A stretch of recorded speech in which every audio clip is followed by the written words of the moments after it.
Salam sejahtera, terima kasih karena bersama dengan saya di Nazlin Unity Channel. Pendedahan ini paling mengejutkan.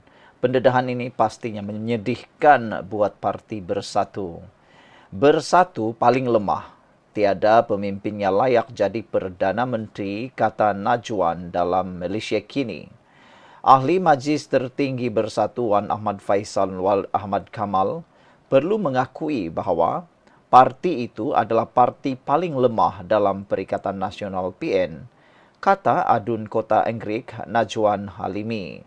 Najwan mengulas kenyataan Wan Faisal semalam berhubung cadangan Mursyidul Ampas Hasim Jasin supaya parti Islam itu memimpin gabungan pembangkang dengan mengambil kira kekuatan politiknya berbanding Bersatu. Pemimpin PKR itu berkata Wan Faisal perlu mengakui bahawa Bersatu tidak mempunyai kekuatan di peringkat akar umbi. Bukti nyata adalah beliau sendiri yang terpaksa menumpang di kubu kuat PAS, iaitu Parlimen Macang, dan mengharapkan belas sokongan penyokong PAS untuk menjadi ahli parlimen. Sehingga hari ini Bersatu masih dianggap parti yang lemah dalam Perikatan Nasional PN. Maka tidak hairanlah Wan Ahmad Faisal kelihatan terlalu terdesak menjawab kenyataan Mursyidul Ampas dan mengemukakan nama-nama calon Perdana Menteri di kalangan pemimpin Bersatu sekadar untuk dilihat relevan tambah Najwan lagi. Kata Najwan, ahli Parlimen Bersatu juga terbukti gagal berfungsi sebagai pembangkang yang efektif dan progresif. Bahkan, Presiden Bersatu Muhyiddin Yassin sendiri tiada keberanian untuk mengambil tanggungjawab sebagai ketua pembangkang di Parlimen. Barangkali beliau tidak berani berdepan dengan sosok Anwar Ibrahim. Adalah lebih baik Wan Ahmad Faisal menasihatkan pemimpin Bersatu supaya memainkan peranan sebagai pembangkang yang berwibawa dan tidak hanya menjaja retorik dan memainkan sentimen perkauman di parlimen. Beliau perlu mengakui, setakat hari ini Bersatu tiada pemimpin yang memiliki kredibiliti untuk diketengahkan sebagai calon Perdana Menteri, kata beliau lagi. Semalam Wan Ahmad Faisal berkata, parti-parti komponen PN harus berbincang tentang siapa yang harus menjadi calon Perdana Menteri mereka dengan menegaskan perkara itu perlu dilakukan secara dalaman. Isunya sekarang ini tidak perlu kita bincang terbuka. Bagi saya perbincangan itu boleh dibuat tapi dalaman, katanya. Perlu bincang kalau kita tidak bincang, kita ada sakwa sangka dan perbezaan yang dibawa keluar. Benda ni tak perlulah, kata beliau. Tapi saya hormat pandangan Hasim Jasin, tak ada masalah, kata beliau. Dia juga menamakan beberapa pemimpin sebagai calon Perdana Menteri termasuk Muhyiddin dan timbalannya Hamzah Zainuddin. Terdahulu, Hashim berkata, pengumuman oleh seorang pemimpin Bersatu baru-baru ini yang menamakan Muhyiddin sebagai calon Perdana Menteri PN adalah gagal merujuk ataupun tanpa ada perbincangan dengan PAS. Terdahulu berkata tanpa merujuk kepada PAS. Ahli akar umbi PAS, kata Hashim, meletakkan harapan tinggi untuk melihat parti itu memimpin negara memandangkan sokongan yang lebih luas dan mereka terima berbanding Bersatu. Namun, Hashim menegaskan keputusan seperti itu tidak boleh dibuat secara sepihak oleh PAS dan perlu dibincangkan secara mendalam antara parti-parti dalam Perikatan Nasional, kata beliau lagi. Saudara-saudara sekalian, apa pula pendapat anda untuk isu kali ini? Untuk rekod, PAS mempunyai 43 kerusi parlimen di Dewan Rakyat berbanding hanya 25 kerusi Bersatu. Apakah Bersatu akan mampu membolot sekali lagi jawatan Perdana Menteri ataukah hanya akan terus menjadi Perdana Menteri tepi? Selain daripada itu, perdebatan tentang siapa yang layak menjadi Perdana Menteri dilihat oleh netizen sebagai Perikatan Nasional hanya sibuk mencari cara untuk terus relevan dan tak sabar lagi untuk berkuasa.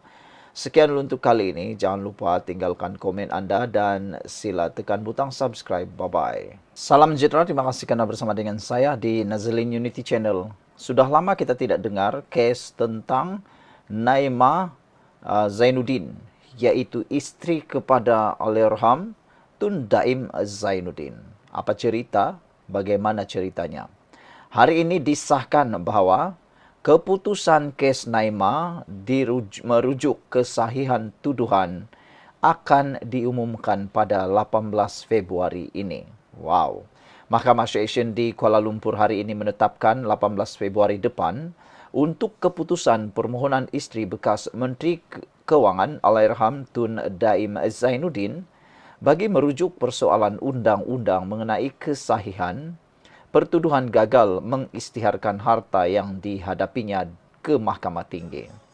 Ramai netizen sebenarnya yang agak terkejut dengan hal ini. Kata mereka, apalagi kesahihan yang perlu dibuat sedangkan sudah tidak mengisytiharkan harta atau gagal mengisytiharkan harta. Kenapa pula jadi macam tu, kata netizen. Sedangkan netizen yang lain, rakyat yang lain, pun perlu mengisytiharkan harta tanpa banyak soal. Kenapa pula isteri Tun Daim Zainuddin ini banyak songe, rujuk sini, rujuk sana pula, kata mereka.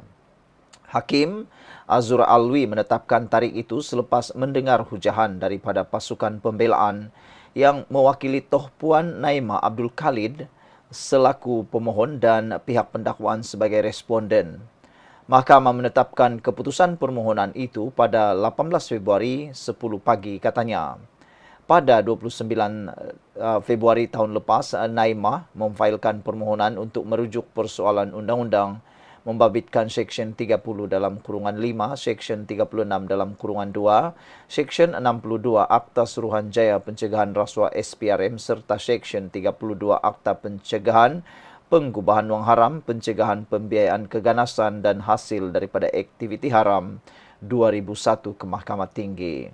Terdahulu, Peguam Datuk Dr. Gurdial Singh Nijar yang mewakili Naimah berkata, seksyen-seksyen tersebut mungkin melanggar Perkara 5 dan Perkara 8 Perlembagaan Persekutuan. Peruntukan itu melanggar hak anak guam untuk dilindungi daripada membabitkan dirinya dengan suatu kesalahan dan hak untuk tidak dipaksa memberikan keterangan membabitkannya dalam suatu kesalahan yang akan digunakan dalam suatu prosiding selain hak untuk perbicaraan yang adil. Oleh itu, isu perlembagaan ini boleh dipertikaikan dan bukan bersifat remeh. Justru, pihak kami mohon agar mahkamah membenarkan permohonan untuk merujuk persoalan undang-undang ke Mahkamah Tinggi bagi pertimbangan lanjut sama ada isu ini wajar dirujuk ke Mahkamah Persekutuan, katanya lagi. Sementara itu, Timbalan Pendakwa Raya Datuk Wan Syarudin Wan Ladin berkata pihaknya membantah permohonan tersebut kerana ia tidak bermerit, remeh, menyusahkan dan menyalahgunakan proses mahkamah.